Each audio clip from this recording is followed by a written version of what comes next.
All right, ready to go? Thank you all for coming. Good to see everybody.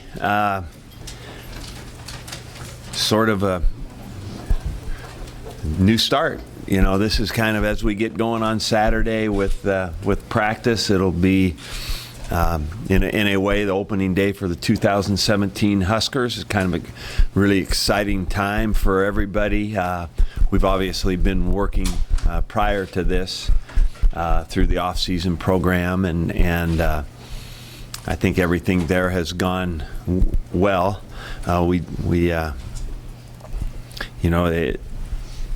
It's almost like this thing happens in stages for sure, right?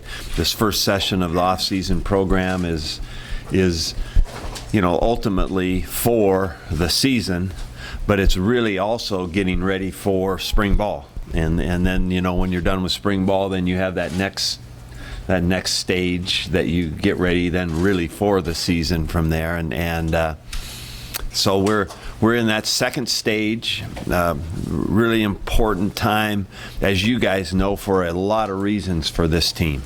I would say that there's two big reasons. Right at the top of that is the installation of the new defense with three new defensive coaches. It's a kind of a big time transition time in that way for sure. And then of course on the other side of the ball, it's the transitioning of quarterback. We've graduated our one first and second string quarterback from last year, so we'll be new there, and that's a major transition as we go forward. So this spring practice, they're always very important. They're always very big. They're always vital parts of the development of a team. But this is kind of carries a little bit more of some juice here for sure. It's going to be exciting. It's going to be fun to see this thing take shape. As we have looked at our team with the 3-4 defense, now all of a sudden you're looking at what are the possibilities here on where these guys can physically fit to play. And I'm excited about how it looks currently, as you guys will get a chance to see it take shape. But as the personnel fits right now, it looks good. As we head into the future with our additional freshmen coming in, and then the recruitment. The recruitment will change a little bit for sure as you go recruiting more different style linebacker, outside linebackers, inside linebackers, more linebackers. So a lot of things change with this, the advent of a new front, a new defense, and it's very exciting. I'm particularly, I started out coaching in the 3-4 defense, and when I was in the Canadian League, we were the only 3-4 team in the league, and it was fun to be that team. And we, in our way, recruited to that team in that fashion as 3-4 defensive ends, 3-4 outside linebackers, 3-4 inside linebackers, and then with that you add that many more of those kinds of athletes that are going to be good for your punt team, good for your kickoff team, good for all the special teams in general. So there's a lot of parts of it that I'm excited about as we go forward. Of course, the initial part is we got to get lined up and teach these guys how to play in this new format. And then the quarterbacking part, you're going to ask this question anyway, but we're going to try to get Tanner and Patrick even turns. It will probably, Danny and I were talking the other day about flipping a coin for the first snap, it on all the positions at this time of year, who goes first, who's in any position, it really doesn't matter to me. And I try to pass that on to the players. Somebody's got to take the first snap, but what's going to be determined as to who's playing in the game will happen over a long period of time. And you will get, our job is to create opportunity. To make sure they get repetitions and get coached in practice. That's what we have to present to them. Who's first string right now? Okay, that's somebody's got to line up. But the competition, the growth, the development, the production, that will tell the tale down the road going forward. And that's always challenging, fun, a big part of the formation of the team. So. That's it in a nutshell. I'll open it up. What do you guys have today? Mike, it's your third year, but there's a lot about it. It sounds like a transition year. Is there kind of a built-in need maybe for fans to be patient? You know what? I didn't do any of this, what we're doing, Steve, to have a setback. So I'm doing it hopefully to get better. So I'm not looking for any of that. I think that, what happens naturally is you lose a quarterback to graduation, you got to be prepared. And if you're not, then it's on you. That's the way it always will be. When you change defenses, I didn't do that to start over in development. It's going to take some extra work. There is a transition in learning, but we're doing this in the picture to be better in 2017. That's what we want to do. People ask me about all the time, or they'll make a comment, well, you had a good season, or you had a good recruiting class, and my answer is yes, it was good. But in my mind, what it was for me was more a chance to learn where we have to go in both of those areas, football, the season, and in the recruiting. And some of those are fairly obvious in the football end of it, where we succeeded, where we failed, what we have to do better, and then same with recruiting, actually. I think it was good, but we also learned a lot about where we yet have to go that way. So that's a long answer to that, but that is, we made these moves to try to be better, and we want to be better this year. Mike, when they move to the 3-4, which defensive ends will move to that outside linebacker spot, and kind of who fits that nose spot? And how many guys? Can you kind of run through the key moves you've had to make? That's actually kind of fun. When you look at your team and who fits and what it looks like, and for that reason, I brought a depth chart so I could go over it a little bit with you. Now, again, I don't want you to put too much stock into who's first, like Marcus Newby's going to line up as an outside linebacker, or field outside linebacker. And so's Luke Gifford, so's Quayshawn Alexander. And then the short side, outside linebacker, Alex Davis, Cedric King, Ben Stilley. Those guys like that, Alex Baritzka. Those guys are going to line up as outside backers. You asked about the nose. Mick's going to be, Stoltenberg's going to be a nose tackle. Khalil Davis, nose. Finn Anderson and Joel Lopez are nose tackles. And then there's a field end where Freedom will line up in that position. Freedom will be a field defensive end. The short side defensive end, Carlos will line up over there. So those, there's a little different body type there and a little bit different responsibility. If I say this right, the short field boundary side defensive end almost can be like Carlos played a year ago, almost like a 4-3 defensive tackle. He's going to play inside the tackle a lot, outside the guard, kind of like what you do in a 4-3, a 3 technique in a 4-3 defense. And then the field end's going to be more in space. So Freedom, Carlos, 2 different body types. Does that make sense? Mike, talk about the quarterback, how you're going to work, who gets the most snaps, and who's first, who's second, who's third. Well, we've got, at the quarterback deal, we've got two separate divisions there. The first one is that we've got two guys that were here all last year, and neither one of them played. You know, we've got Patrick O'Brien, who redshirted, and we got Tanner Lee, who transferred and had to sit out. And those two guys right now will be our ones. And in saying that, they will get even repetitions. They'll flip who goes first for the day. You know, and we actually, believe it or not, our second to last year at Oregon State, we did that with Cody Vaz and Sean Mannion. You know, I mean, we went all spring and all fall camp just like that. Flip of the coin, who's going first today.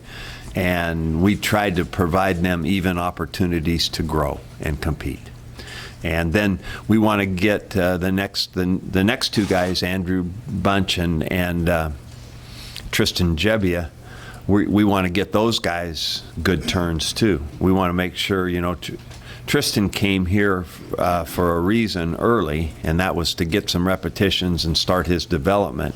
And you know, with that number, that's pretty. We can do this. We can make sure that we get good competition and growth and a chance to both compete and learn for Tanner and Patrick, and we can provide Tristan in particular with Andrew the time to get some repetitions and start growing too. So that's a nice number, actually, 4 guys. Now that you've had 2 months to digest last season, particularly the end of last season, Yeah.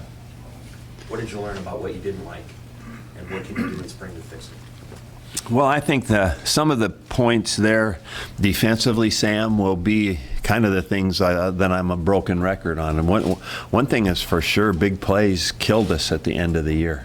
You know, Iowa had big plays that won that game. Tennessee, you know, we crawl back into that game, get down by 7, have a chance. I think that we get the ball back, score, and make it a real good football game in the fourth quarter. Boom, they get a big play and finish the game kind of at that point. So big play defense, points, that's the emphasis. You know, that's where we have to go. Now you take it a step farther, you know, further than that, and talk about the ability to get the ball back defensively. You know, get off on third down, get some turnovers, be efficient on third down. Those are all, you know, special parts.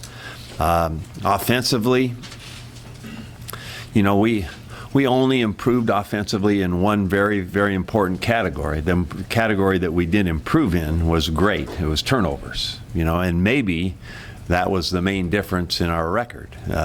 That's how important the turnover battle is. I mean, we improved that area dramatically. We did not productivity in any other way improve. So we've got, you know, we want to improve all the other parts with, you know, being that efficient team that doesn't turn the ball over, that takes care of the ball, defensively gets the ball back and doesn't give up big plays and points. And then offensively, you know, our production and running, passing, everything was less than average or average at best. So we got a lot of work to do there. To improve the productivity piece of the offense, now that you don't have Tommy's legs, so he can't get out of situations. Yeah. You don't have some of the receivers you had last year. How do you go about improving that productivity? You know, what do you emphasize in spring to do it? Well, I think first of all, it's finding a really good. We got to do a better job, and I talked to the coaches about this year, establishing an identity running game that is you know, when we turn on the film and it looks like this, then my daughter can say, "Whoa, that's Nebraska right there." That's how it's got to look. We do that enough that we have a signature, you know, and that you know, when I say that, you know, you got to have balance to that too, you know, because I always talk to you guys about the fact that whatever you do well, you better have a curveball to it. But before you get to the curveball, you have to establish who are we, and then repeated runs that we run and are productive. And so I think that we were less than average on that a year ago. You know, but I guess the big answer to your question is, you know, all of this stuff is valid. We don't have Tommy's legs. So what we have to do is be very aware of allowing the quarterback to succeed. And so what we have in the passing game that help, well, first of all, the line has to do a nice job. Okay, let's start with that. Anybody in protection, whether it's the line or the tight end or the back, they have to do a good job. Now, with that, we have to have things that help the line, okay, that will then help the quarterback. You know, if you have a quarterback that's not going to be a primary runner like Tommy was, then you better have a draw game, a screen game. You know, you better have a quick game. You better have some stuff that helps the line. And those things do. So, you know, and I love that style of offense. When we're going to be at our best, we're going to be a good screen team. We're going to be a good draw team. We're going to be a good quick team.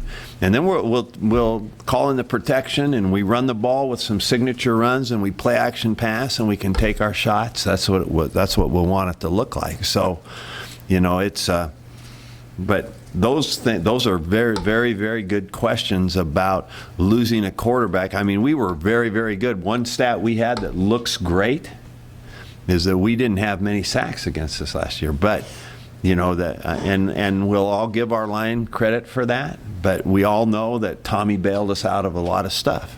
So, you know, that's not going to happen automatically. We have to help the quarterback with a good line play, good tight end play, good running back play, but then we have to help the line too with some good change-ups. Hey, Mike, they'll learn just about anything new as long as they trust. What's the hard part about the staff trusting each other since they're all new, and then in turn having the players trust the staff? Yeah, that's an interesting point. The dynamics have changed, right, in our rooms a little bit. There's obviously different faces in there, and I think that you know, I think that the initial stages, we have to be professionals here. You know, we all have a job to do. Everybody understands that. We have to be open to, you know, there's going to be a new person that we have to work with. The dynamics that I've seen so far have been outstanding. You know, and I think that, you know, some of those guys that have to be the big adjusters are here. And there's new guys coming in. And let's just be blunt about it. Trent Bray, you know, he's got a new coordinator. John Perella has a new coordinator. You know, are they professional enough to handle this change and trust what's going on? They have actually embraced it, been energetic, and it is truly, for those guys that are young in the coaching world, it's a greatest opportunity in the world, because the perspective of having football, different football, learning football, all that is really good for their career. And as we all know, as I already said, we're doing this, however, to help this team 2017. Mike, realistically, Patrick and Tanner, where do you kind of expect them to be Saturday, and into what you're trying to do? You know what? That's a great question about where do we expect Tanner and Patrick to be. I think that we did a great job with the development of the guys that didn't play in the games last year, working with them maybe after practice, but particularly on Sundays. Those guys got 20 to 25 plays each in scrimmage situations every Sunday. They have played with a lot of the guys they're going to be playing with this week. They have called our plays. They have broken the huddle and gone through the cadence, made the reads, done all that stuff with some of the things that we do. You know, and of course we stayed pretty basic on Sundays, but they got to play. And I saw that thing get better and better almost weekly. So they're not coming in here with our offense as total novices. It's not going to be brand new to them. Tanner Lee is a bonus for us because he's been in games. There's nothing for a quarterback. It's nothing for a football player, but particularly a quarterback. There's nothing like being in a game. So he's not going to blink. This guy is poised. He's smart.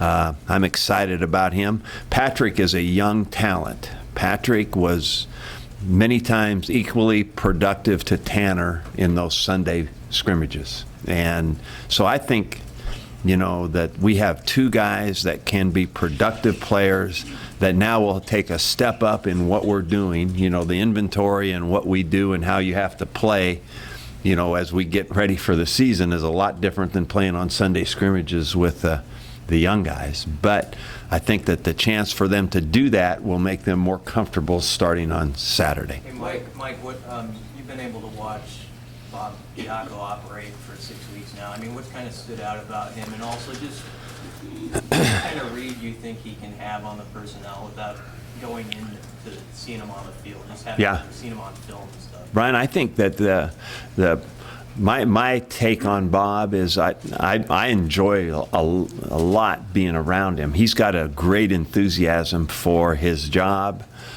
for football. He's a pretty contagious guy listening to talk about football and be a teacher. I really enjoy that part of it. Also for me, he's a guy that has been a head coach. He's fun to talk to about some of the different dynamics about coaching and situations that come up, and so that's always helpful, I would say.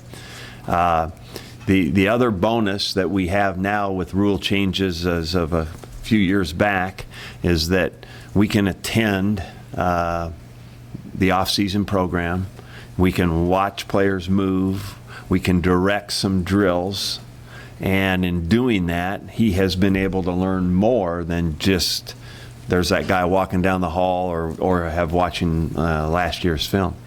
Very helpful, and then being able to sit down and say, okay, this guy looks like a field side outside linebacker, right? Kind of helpful in that way. So he's watched our off-season program for those weeks that he's been here. Mike, with your history and Danny's history, for the first time, will you guys be in more of a comfort zone with this offense? Given that you probably never had a guy like Tommy when you were at Oregon State? I would hope that we've only grown with a little bit more inventory of what we can do at the position. And like I said before, these guys, we're not gonna have as many quarterback designated runs as we did with Tommy, but we're not gonna just forget all this stuff either. There'll be a time and a place and a moment that those will be valuable calls for us. I mean, it's not like we've never run the quarterback. We've run quarterback draw before. We haven't been a zone read team at all, but we have enough and know enough now to be able to have it, call it, and use it. And what I've told those guys, hey, our quarterbacks right now, they may not run for 15 or 20 like Tommy did, but 7 isn't bad. We'll take. We get a 7-yard run. We'll take that. And there's also the variety and the opportunity to use some of these things in the red zone is a big deal. And so situationally, it'll be good to maintain some of this stuff, and then. As far as them being able to execute it, like I said, we may not get some of the big plays like Tommy was able to get, but it'll still be a weapon. And can we go back and do a little bit more of what we used to do with the quarterbacks we had? Absolutely. But like I said, as you do that, you have to be aware that all these other parts have to, we have that. It's not that easy to sit back there and protect a drop back passer 35 times a game. You got to be, it's just not that easy. So you got to have some variety, and you've got to be able to help the line. Do you have a time frame in mind, Mike, for how soon you want to identify that starting quarterback, or does that matter at all? Well, you know what? That is. I'm probably going to do it later rather than sooner, because I'm not really worried about it at this point. My biggest concern right now is making sure they both get a chance to compete and play. that there will be a lot of questions you will ask me right at the end of spring ball. Who's the starting quarterback? And I didn't do this necessarily correctly, but I did it when we went through that deal with Mannion and Vaz, and as it turns out now, people would always ask the question, how could that have been real competition? Because that year, Sean, we ended up starting him, and he broke the Pac-12 record for passing. So how did that really look like that kind of? But we did not name Sean Mannion the starting quarterback till a week before the first game. And I'm not saying I like that or I did that right, but that's what we did because we didn't know for sure, and we just let him keep playing evenly. So I don't think there's any urgency to it right now. I'm not going to worry about that part. I just want to make sure they get repetitions and have a chance to get better and get prepared for the season. And then at some point we'll make that announcement. Sorry. Mike, you talked about building an identity run game, and the last 2 seasons of the Big Ten have demonstrated how important that is, especially within your own division. What's the difference between where you guys are at in that versus Iowa and Wisconsin, and how do you bridge that gap? Well, I think that take Wisconsin in particular. That they have a couple signature running plays that it's not going to be like, okay, they ran that power play this week, and then you don't see it for a couple weeks, and then it comes back. It's going to be in every one of their game plans.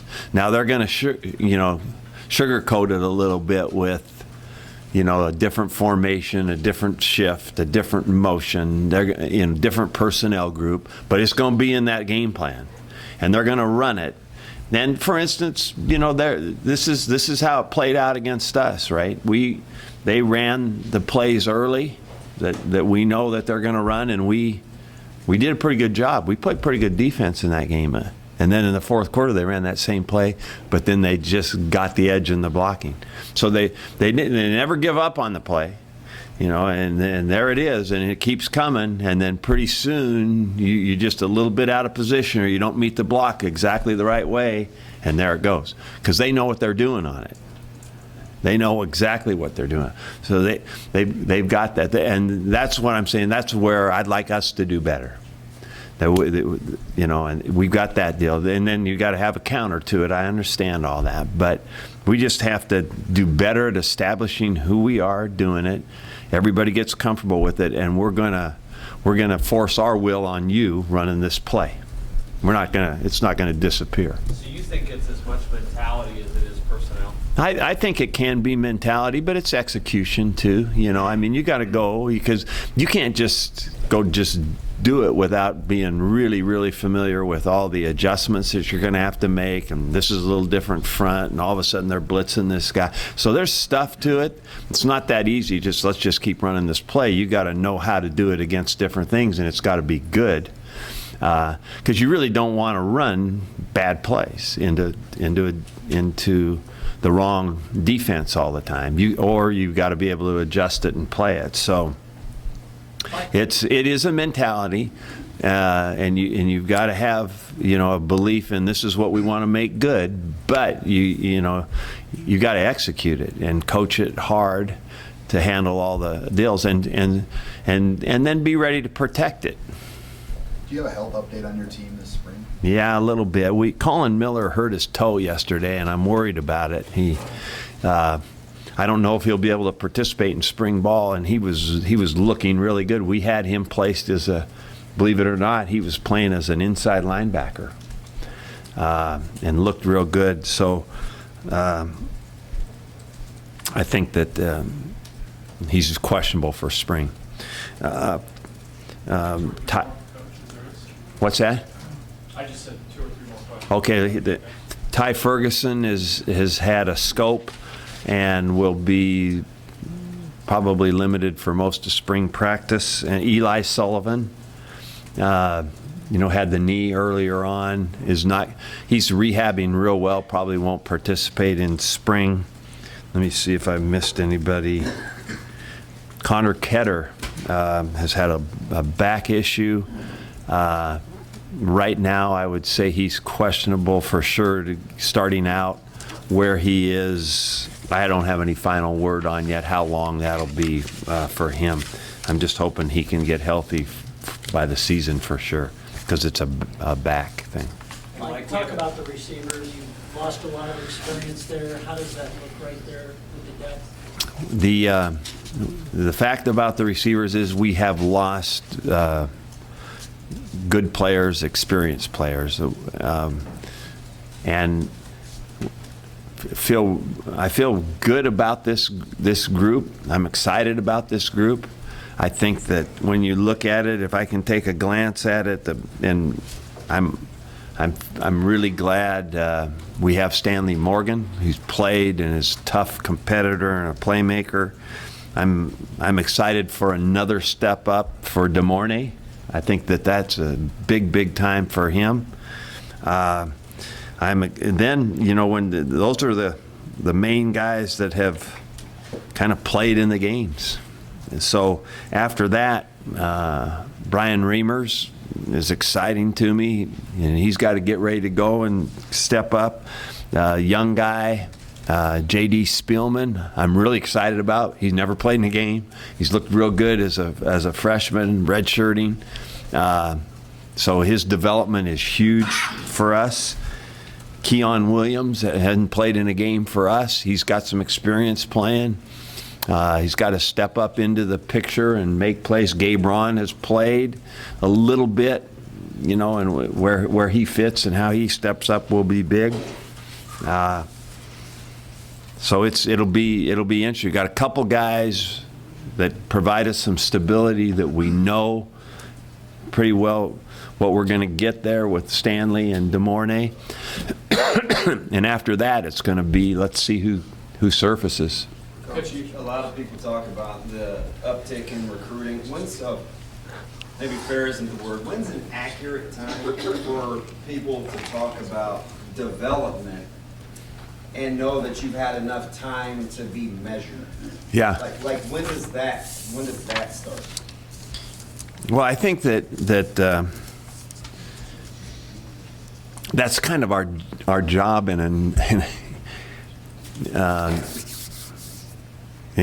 kind of a summary. Our job is one of them is recruiting. And each year we've kind of stepped up. If you pay attention to rankings, we've stepped up 3 or 4 notches, probably. Fair to say, right? That's been good, and we want to do better yet. And so our job description is coach our team and recruit our next one, right? So right now, and we're kind of always segmented, looking for that balance. So we never stop evaluating and recruiting, correct? Never stop evaluating and recruiting, but you know, the other part of the rest of our day as we divide it is all about development. It's all about coaching and the best way to coach and making these guys be the best player they can be. Because what we have to do to be good is, you know, teach guys more and more how to play and make us be as disciplined and efficient as we can be as a football team. And that's the that's the next part of our deal that has, you know, it's all important, the recruiting part and then the development. So, and as soon as that signing date's over, a lot of the focus goes into the coaching development of the team and getting ready to win games. Coach, you talked recently about opening up a department exclusively for what kind of went into that, and Yeah. what would you expect that department to do? Well, it's, you know, this is a kind of a fun topic because, you know, you always have a recruiting department, right? I mean, we always recruit. But people, when they use that word recruiting, you know, like the coaches are going out recruiting, or it kind of morphs into the whole idea about, is a guy recruiting? Like when coach goes out in May, it's actually illegal to go recruit. You can't go to the home. It's evaluation. So there's two separate entities that everybody lumps into one word, recruiting. It's evaluation, which is really important. It's the acquisition, the recruiting, they're really important. So with some thoughts from Sean Eichhorst, Steve Waterfield, Dan Vandereet, Billy Devaney, we have basically said the separation of those two things and the definition of who's doing what is really important. Who's thinking about what most of the time in your life. And they're really, both of them are at the highest level of importance. Just like we talked about the recruitment and development, both of those things, if you want to be good, are really important. If we develop really good players, that's a really good thing. So the recruitment, the evaluation and the recruitment of those players is what we have to do. You referred to a 24/7 type recruiting thing. Is that, are you speaking literally? Yeah, those people that might be designated in that recruiting department as opposed to the personnel evaluation department, Steve, that's their thinking process 24/7. That's where their energy is. That's what they're thinking about all the time, the way to acquire. And I think it's a great thought, and it's really just common sense, right? I mean, I can go evaluate all those 5-star guys and say those are the guys we need to win the national championship, right? The evaluation of it is, okay, this guy is good enough to offer a scholarship to. Now the work starts. You got to, we can't draft that guy. We have to recruit him. And so what's the whole process? And we already do that. Andy Vaughn has done a terrific job, 75-week march to the next recruiting class, not the upcoming, the next one. So the designation of who's thinking about this is really the key. It's kind of just an emphasis of what we're doing more than a change. We've always had to have a recruiting plan and the thoughts about the official visits and what this all looks like, in contacting these players, letters, social media stuff. We've always done that.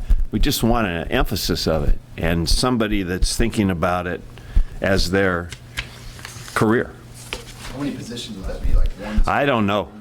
We haven't quite defined all that part of it yet, and we might be able to just move some people in-house to give them this emphasis rather than a little less of this, a little more of that, that kind of thinking. So that's in the works. What's Keith Williams going to coach all spring? Keith's deal right now, we are, as probably you all are, waiting to hear exactly what's going to take place. We'll comply with whatever that is. Obviously, we don't have any choice in that. We will adjust to whatever happens with that. We'll find out more probably in the next 24 hours what that means to us on Saturday. So besides that, I don't have any more information. We will, when we had the occurrence of the suspension in the fall, we adjusted and we made it work like this. And so we'll do the same thing depending on what we hear in the next 24 hours for spring ball. Can you go over the rest of that defensive lineup of guys, like at the inside linebacker and the secondary? I'll give you a 2 deep. How's it 2 deep? Outside linebacker to the field, Marcus Newby and Luke Gifford. Outside linebacker to the boundary, Alex Davis, Cedric King, and Ben Steely's there with them too. Inside linebacker to the weak side, the will linebacker is Dedrick Young and Mo Berry. Greg Simmons would also be listed there. Strong side inside linebacker, Chris Weber, Pernell Jefferson, Avery Roberts. Field side defensive end, Freedom and Deshaun Neal, A.J. Natter. Nose tackle, Mick Stoltenberg and Khalil Davis. Short side defensive end, Carlos Davis, Peyton Newell, Dylan Owen,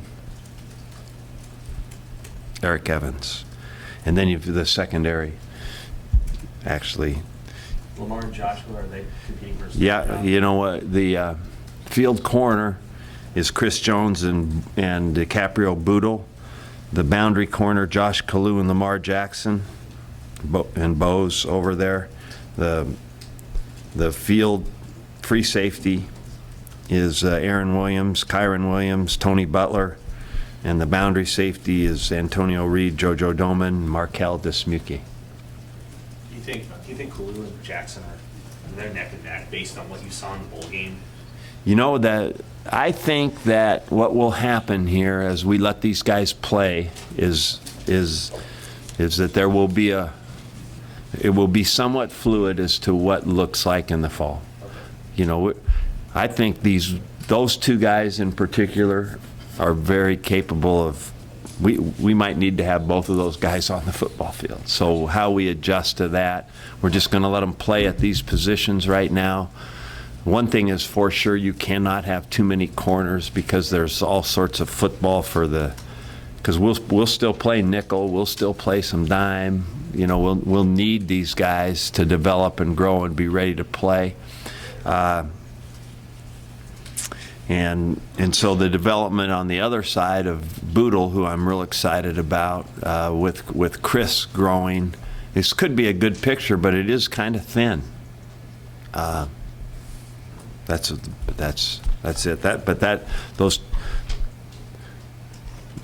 Those two guys could end up being two of our better football players. Who's your right tackle? Our right tackle offensively right now is Neville. No, he's number Yeah, one guy. yeah. Let me look at any questions on offense. Neville and Conrad are over there both, and that will actually be pretty even. You know, Cole's done a nice job. Neville's was hurt a lot last year, but started out as the starter. So, What made Bob Elliott the right choice for you there to coach? And how much did Diaco maybe tell you about him? I haven't been able to talk about Bob Elliott.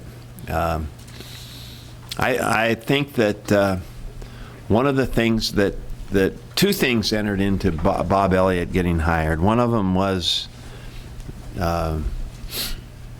experience. If I was to put down a goal of what we were looking for, an experienced secondary guy was good. We're really excited. I am about Dante Williams, but he's young, he's growing, he's a good coach, he's a good staff guy, he's a good recruiter. We're good, but a guy that has been around the block and seen a lot of stuff was a part of it. And then the other part was, can we help Bob Diaco in this transition? And he fit both of those really well. We interviewed a couple people, went through a ton of names. I got a great call from Mac Brown about Bobby Elliott. That he coached with him a little bit, tried to hire him at Texas when he was a coordinator at Kansas State. I think we got a gem here. This guy's really, really been around the block of lots of football.